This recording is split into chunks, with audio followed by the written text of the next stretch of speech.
하나님의 관점을 가져라 라는 제목으로 은혜를 나누겠습니다. 한국의 성도들만큼 예배를 많이 드리는 그런 기독교인들은 없을 거예요. 예배만 많이 드립니까? 성경 공부도 있지요. 또 뭐 기도회도 있지요. 또 뭐 수련회도 있지요. 뭐 제자 훈련도 있지요. 얼마나 많은 모임들이 있는지 몰라요. 그런데 이처럼 많은 모임에 꼬박꼬박 빠짐없이 참석하는 그 목적, 여러분 어떤 목적 때문에 그런 모임들을 다 참석하실까요? 하나도 빠짐없이 순종하고 잘 참석하시는 분들도 많이 계시는데 왜 그런 모임들, 특별히 우리 예배로 한번 한정 지어볼까요? 왜 일주일에도 새벽 예배까지 포함해서 10번인가 11번인가 예배가 있어요. 왜 꼬박꼬박 그 예배를 다 참석할까요? 그 목적이 뭘까요? 내가 이 자리에 나와 있는 것 자체로 하나님이 보좌에서 막 웃으셔서 그거 상상하면서 혹시 앉아 계십니까? 내가 지금 졸린 눈으로 앉아 있든지 딴 생각을 하면서 앉아 있든지 내가 여기에 앉아 있는 것 자체로 하나님이 웃으실 거야, 기뻐하실 거야, 그런 마음으로 혹시 앉아 계십니까? 아니면 이나마 졸린 눈으로 앉아 있지 않으면 혹시 하나님이 태클을 거실까 봐 혹시 앉아 계십니까? 여러분, 예배의 목적, 다양한 모임의 참석의 목적이 그것은 아닌 줄로 믿습니다. 저는 누가 진정 예배의 성공자인가? 예배를 통해서 관점이 바뀌는 그 사람이 예배의 성공자라고 생각합니다. 인간적인 관점, 세상적인 관점이 영적인 관점, 하나님의 관점으로 바뀌는 그것이 모든 모임의 초점인 줄로 믿습니다. 우리가 매주 하나님을 예배하는 이유가 바로 여기에 있습니다. 지속적으로 하나님을 만나지 않으면 우리의 관점이 하나님의 관점이 아닌 인간의 관점에 머물러 있기 때문이에요. 그래서 우리는 예배를 오늘도 드리는 것입니다. 그런 차원에서 오늘도 이 말씀을 통해서 믿음이 없던 내가, 지극히 인간적이었던 내가 믿음의 사람으로 하나님의 관점으로 조금이지만 바뀌는 그런 시간이 되었으면 좋겠습니다. 오늘 잠시 드리는 말씀이지만 여러분 이 말씀 통해서 그 믿음이 있기를 간절히 축복합니다. 관점이란 뭐냐? 사전을 찾아보니까 사물이나 현상을 관찰할 때 그 사람이 보고 생각하는 태도나 방향, 이것을 관점이라고 해요. 뭐라고요? 사물이나 현상을 관찰할 때 어떤 사물, 꽃, 이것을 관찰하거나 어떤 사건과 사고, 여러 가지 다른 사람들이 하는 모든 그런 일들을 바라보면서 생각하는 태도나 방향, 그것이 뭐라고요? 관점. 그게 관점이에요. 그런데 중요한 것은 우리가 인간의 관점으로만 생각하는 사람이 되면 이렇게 행동을 합니다. 내가 할 수 있는 것만 해요. 그리고 내가 하고 싶은 것만 합니다. 그런데 우리가 하나님의 관점을 가지기 시작하면 내가 할 수 있는 것만을 고집하지 않아요. 믿음의 눈을 떠서 도저히 내 실력과 내 능력과 내 환경으로 할 수 없는 그런 일들을 꿈꾸게 되고 그것들을 바라보는 그런 삶을 살게 됩니다. 놀랍지요? 똑같은 형편이에요. 똑같은 지식이에요. 비슷해요. 사는 것도. 그런데 한 사람은 지극히 현실적인데 한 사람은 지극히 비전을 가지고 도전적인 사람이 있습니다. 그 차이가 뭘까요? 바로 인간적인 관점을 가지고 있느냐, 하나님의 관점을 소유하고 있느냐, 이 차이입니다. 맞습니까? 같은 개척교회를 해도요, 엄청난 꿈을 꾸고 있는 목사님이 계신가 하면 정말 불쌍하게 목회하는 그런 목사님도 있습니다. 무슨 차이입니까? 인간적인 관점을 가지고 있느냐, 하나님의 관점을 가지고 있느냐, 그 차이예요. 성도는 똑같아요. 교회 형편 똑같아요. 그런데 말이 틀려요. 행동이 틀립니다. 관점이 어디에 있느냐, 그 차이인 거예요. 오늘 사는 형편들이 다 비슷하십니다. 여러분, 이제는 내 말을 하지 말고 하나님의 말을 할 수 있기를 바랍니다. 그럴 때 역사가 일어나는 거예요. 그럴 때 기적이 일어나는 것입니다. 아침에는 제가 자세하게 설명을 했는데 자세하게 설명하지 않겠습니다. 시간이 갔으니까. 지금 개척 14년 차 되신 우리 형제교회 병점 광은교회 목사님 계십니다. 이제 건축 거의 다 마무리하고 이제 입당 예배 드리려고 하는 과정 중에 있어요. 개척 14년 하셨고 건축 2번 하셨습니다. 그 사이에 개척 4년 만에 건축하셨고 100평짜리 건물 건축하셔가지고 그때 70명, 80명으로 건축해서 100평짜리를 건축하셨고 그 건축된 교회에서 9년을 목회하셨습니다.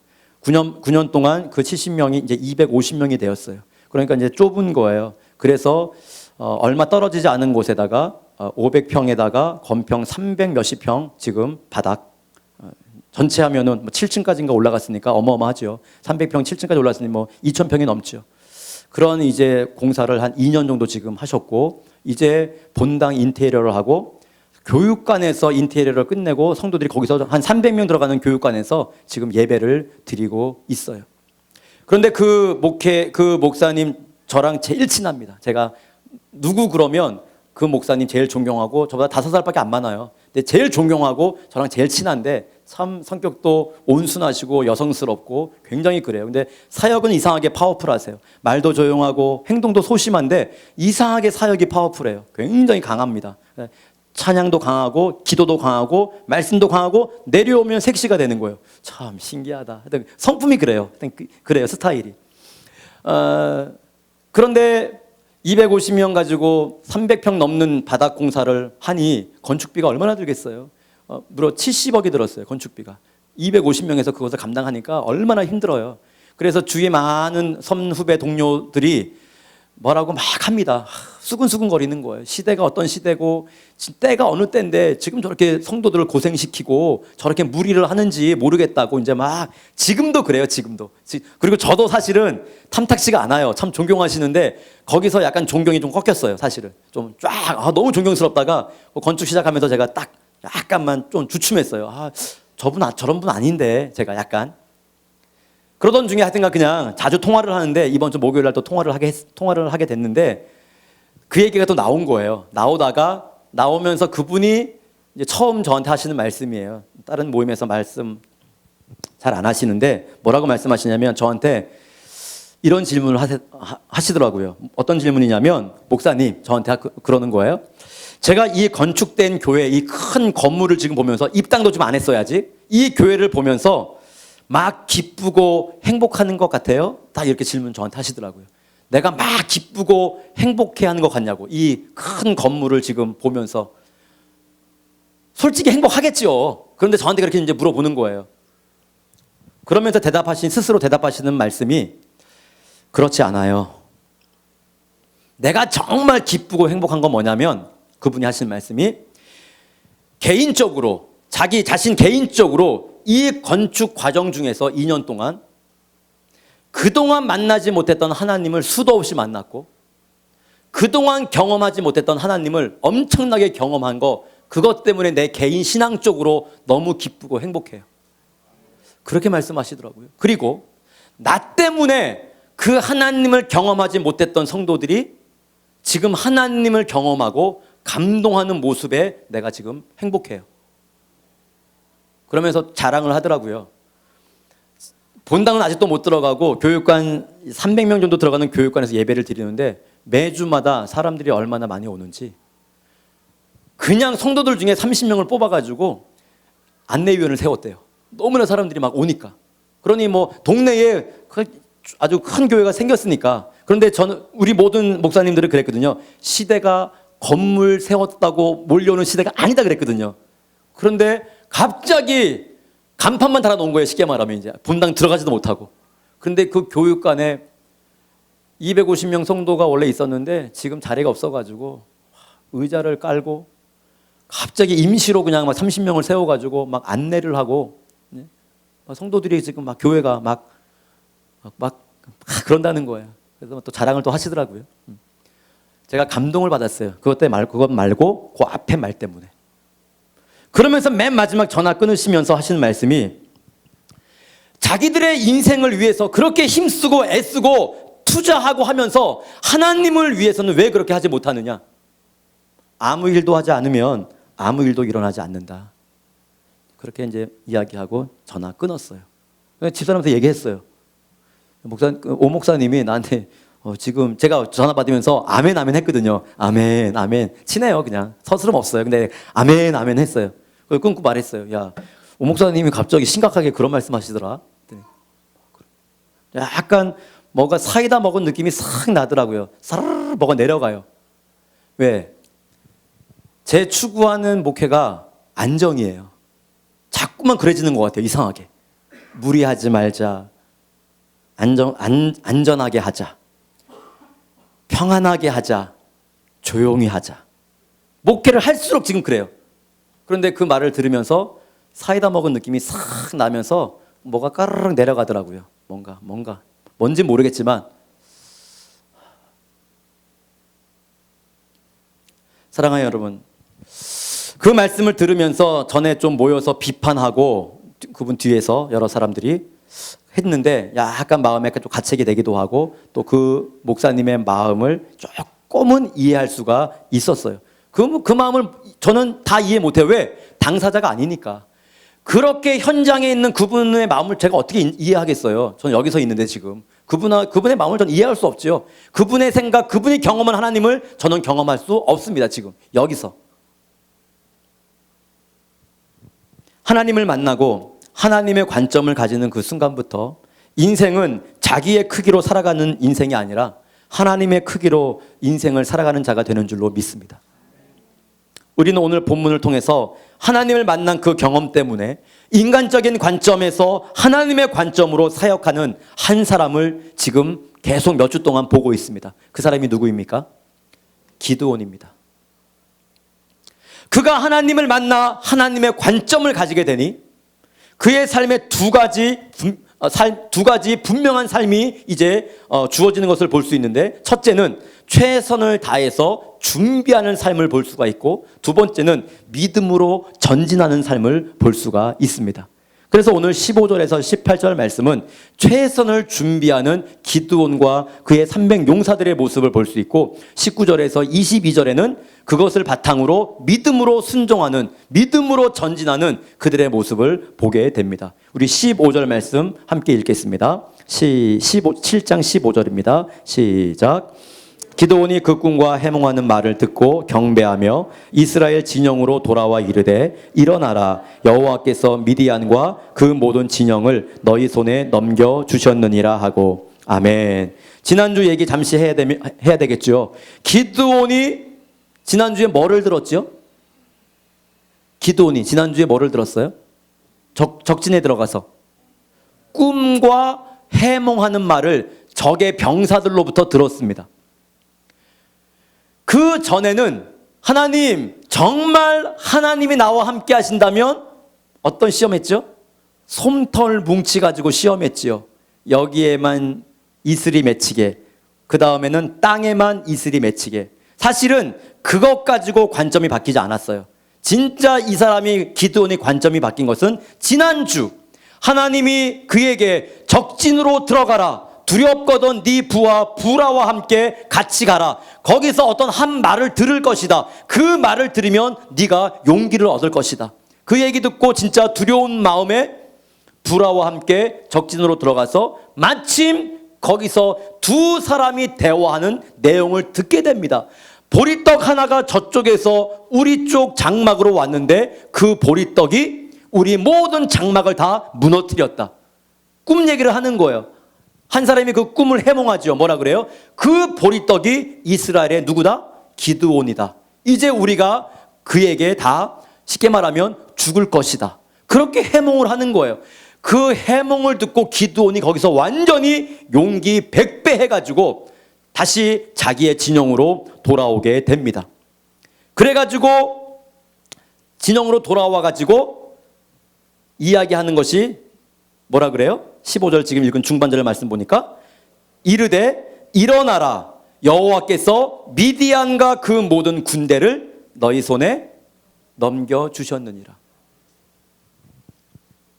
나의 시각에서 하나님의 시각으로 그 전쟁의 상황이 완전히 바뀐 거예요. 그 전쟁을 바라보는 그 시각이 하나님의 관점으로 완전히 바뀐 것입니다. 감히 13만 5천 명의 대군 앞에서 겨우 300명의 군사를 이끌고 일어나라, 여호와께서 미디안과 그 모든 군대를 너희 손에 우리 손에 넘겨주셨다. 어떻게 이렇게 말할 수 있겠습니까? 누가?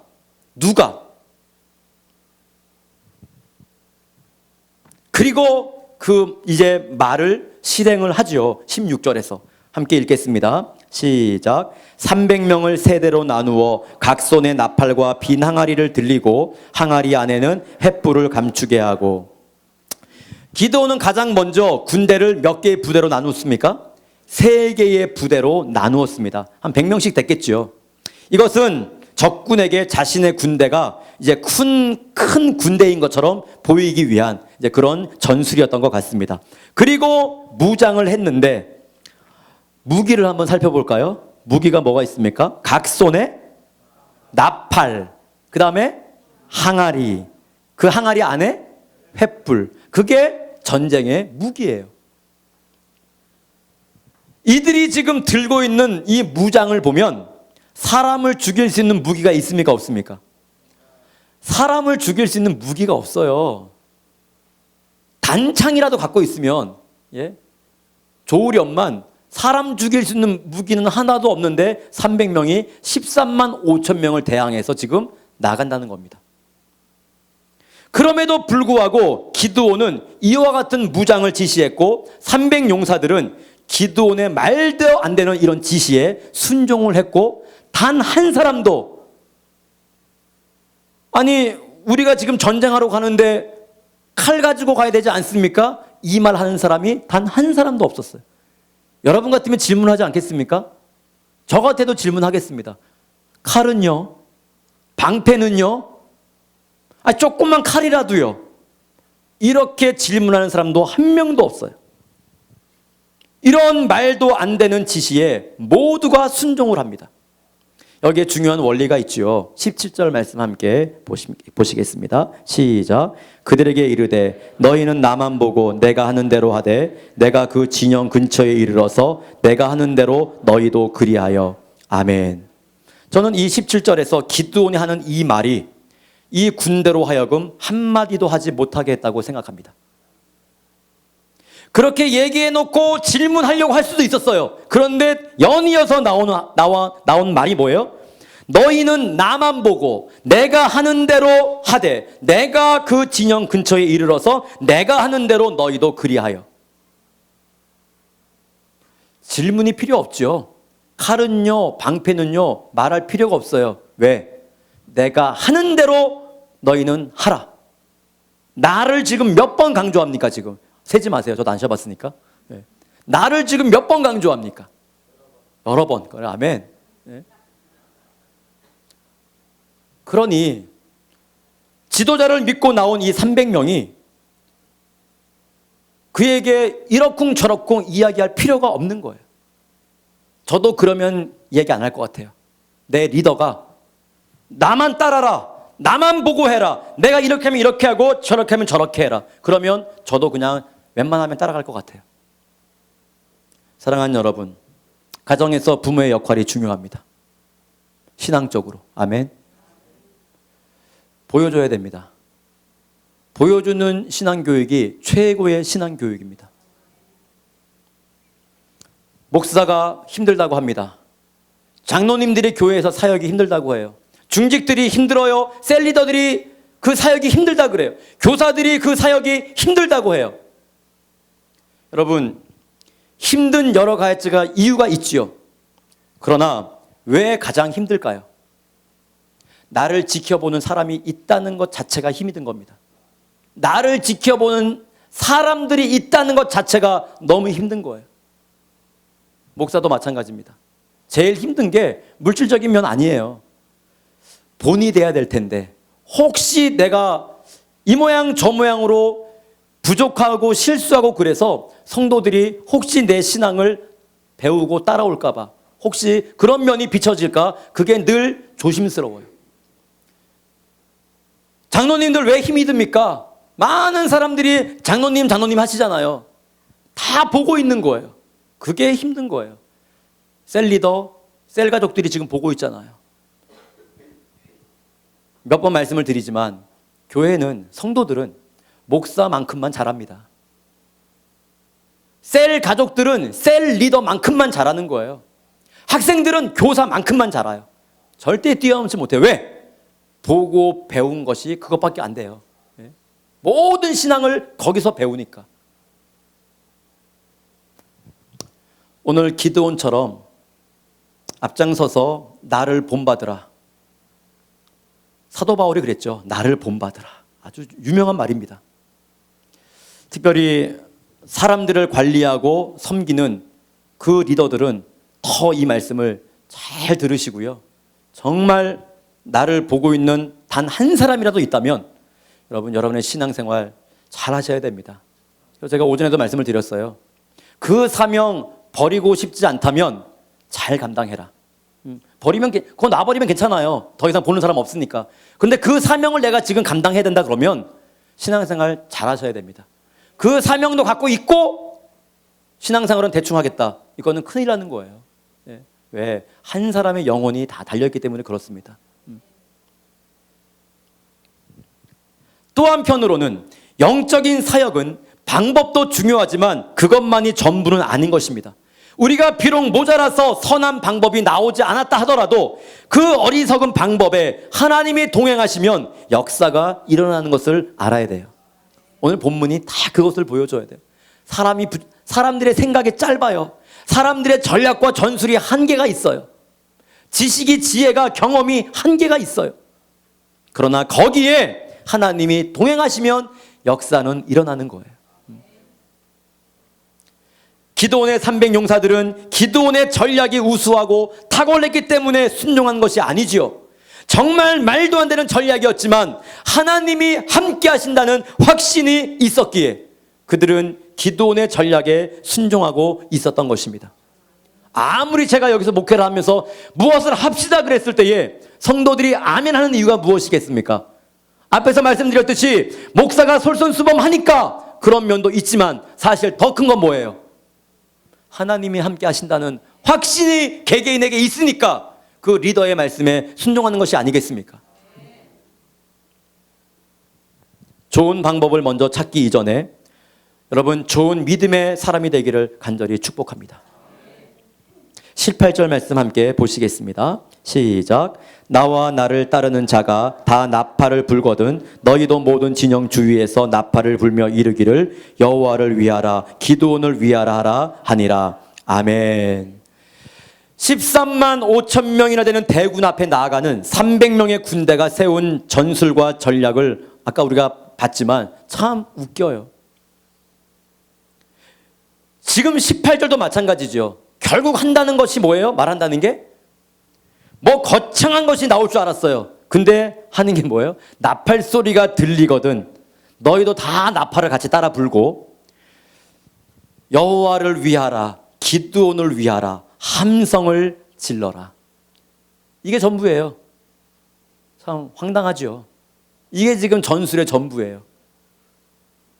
목사님, 이것을 위해서 저것을 위해서 어떻게 할 것입니까? 기도하세요. 이게 전부인 거예요. 쉽게 말하면 너무 황당하죠. 물론 기도는 이거하고는 차원이 틀리지만 아무것도 없는 것 같아요. 그냥. 그럼에도 불구하고 기드온의 명령에 따라 그들이 움직여졌다는 것은 그들의 관점이 완전히 하나님의 관점으로 바뀌었다는 것을 증명하는 것입니다. 계획은 우리가 세우지만 하나님께서 기드온보다 앞서 행하셔서 승리할 수 있게 하신다는 것을 믿었던 것입니다. 바로 이것이 하나님의 관점을 회복한 자만이 할 수 있는 믿음의 모습인 겁니다.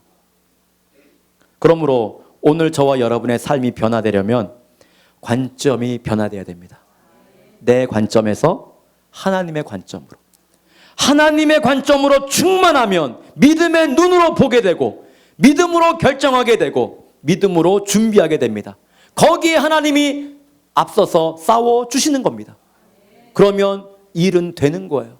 그러면 우리의 삶은 변화되는 것입니다. 이 관점이 변화되기를 주의 이름으로 축복합니다. 그리고 19절로 22절은 이렇게 준비된 그들이 이제 믿음으로 행동하는 모습이 나오게 되죠. 19절 말씀 같이 읽겠습니다. 시작. 기드온과 그와 함께한 100명이 이경초에 진영 근처에 이른즉 바로 파수꾼들을 교대한 때라. 그들이 나팔을 불며 손에 가졌던 항아리를 부수니라. 아멘. 여기 나오는 이경은 밤 11시입니다. 밤 11시 정도의 시간인데 그 300명이 조용히 그 적군의 진영으로 들어갔는데 마침 그때가 언제예요? 파수꾼들이 교대가 막 끝나는 시점. 그러니 경계가 약간 어떨 때예요? 예, 느슨할 때. 경계가 느슨할 그때에 또 하필이면 이 300명이 거기에 딱 몰래 잠입을 한 거예요. 그 근처까지. 저는 요 한 구절을 보면서 지난주의 말씀도 함께 또 이렇게 되더라고요. 무엇입니까? 하나님은 하나님의 일을 믿음으로 진행하는 그 과정을 행하실 때 절대로 틀린 적이 없어요. 절대로. 하나님은 정확한 때에 역사하는 분입니다. 기드온과 부라가 지난주에 적진으로 들어갔을 때에 마침 두 사람이 꿈 이야기를 하고 꿈 해몽하는 이야기를 가자마자 그 자리에서 듣습니다. 지금도 300명이 결단하고 믿음으로 출발해서 적진으로 들어갔어요. 들어간 때가 해필 파수꾼 이 보초가 교대되는 시간, 약간은 어수선한 그 시간에 이들이 또 들어간 거예요. 참, 여러분 하나님이 일하시는 것은 정확합니다. 예? 아주 분명해요. 하나님은 틀린 적이 없어요.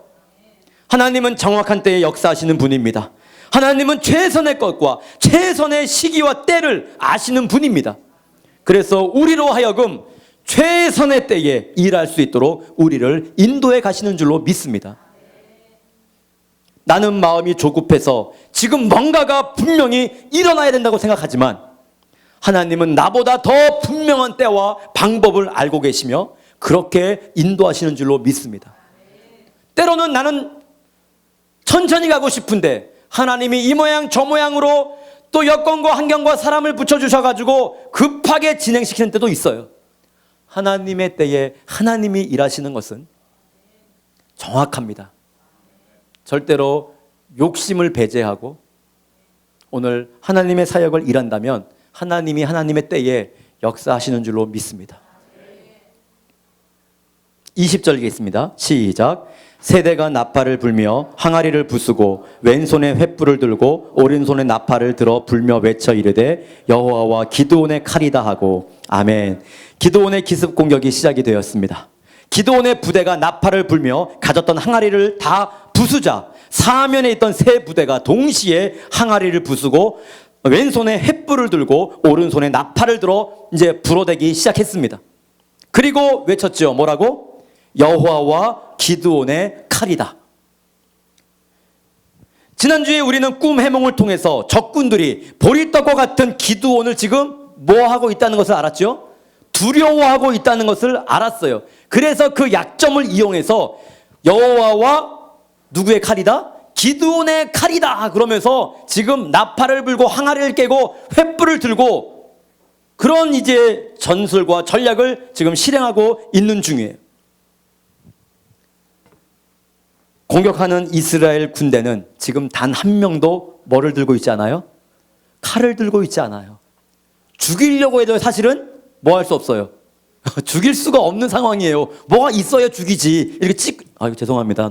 너무 이게 과격한 제가 하나님이 다 잠재우고 죽여라 그래도 죽을 게 있어야 죽일 거 아닙니까? 승리를 도대체 어떻게 하는 거예요? 할 수가 없어요 지금. 예? 항아리 다 깼죠. 뭐 어떻게 횃불로 뭐 할 겁니까? 14만 5천 명을 어느 세월에 그걸 하고 있어요. 예?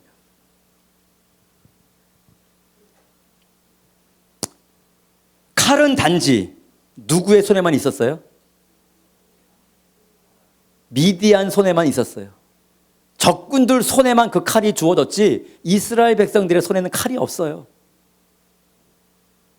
결국은 그 다음 절에 나오지만 적군들의 손에 들려있는 그 칼로 어떻게 했어요? 서로를 죽이면서 오늘 이스라엘을 대신해서 자기들끼리 서로를 죽이는 그런 결과를 가지고 오게 된 것입니다. 결국 적군은 두려움 때문에 패배하고 말았고요. 이스라엘 군사들은 손에 칼을 들지 않고 여호와와 기드온의 칼이라고 외치는 그 말 한마디로 그들 스스로의 칼로 서로를 죽이는 그런 엄청난, 아마 세계 역사적으로 이러한 전쟁은 앞으로도 없을 것이고 전에도 없을 거예요. 그 상황을 보면서 이스라엘 백성들은 엄청나게 감격했고 하나님의 일하심을 찬양했을 거예요. 야, 하나님께서 이렇게 하시려고 그렇게 많은 32,000명이 처음에는 모였는데 31,700명을 이러시려고 돌려보내셨구나. 32,000명 모였으면요, 일사불란하게 이렇게 움직이지 못했어요. 항아리 한꺼번에 깨고요, 한꺼번에 소리 지르고요, 이러지 못했어요. 32,000명이 모였다면. 그 모습을 보면서 야, 하나님이 이렇게 하시려고 31,700명을 보내셨구나. 하나님이 정말 대단하시구나. 하나님의 하시는 일은 정말 내가 상상할 수 없는구나. 그렇게 감격했을 거예요. 하나님은 창조적으로 역사하시는 분입니다. 인간의 관점으로 하나님의 한계를 긋지 마시기를 바랍니다. 저는 오늘도 하나님의 관점을 가지고 사는 성도들에게는 이와 같은 기적의 현장을 보게 될 줄로 믿습니다. 중요한 것은 22절, 우리 상반절만 한번 보겠어요. 22절, 300명이 시작. 300명이 나팔을 불 때에 여호와께서 그 온 진영에서 친구끼리 칼로 치게 하심으로. 다시 한번 확인하고 넘어갈게요. 이 전쟁의 리더는 누구십니까?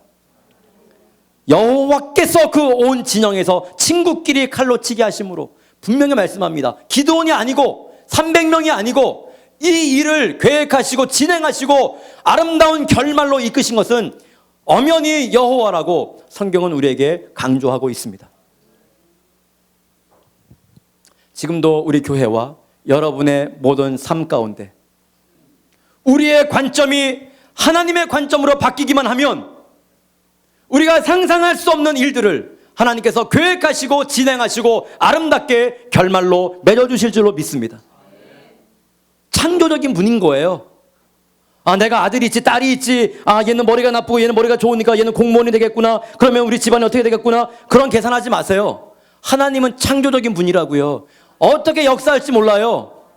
사위가 대통령이 될 줄 알아요? 창조적인 분이에요. 내 직장에서 월급이 이러니까 또 그 직장이 뭐 이렇게 이러니까 앞으로 나는 10년 후에 이렇게 되겠구나. 그렇게 계산하지 마세요. 하나님은 그렇게 일하시는 분이 아니에요.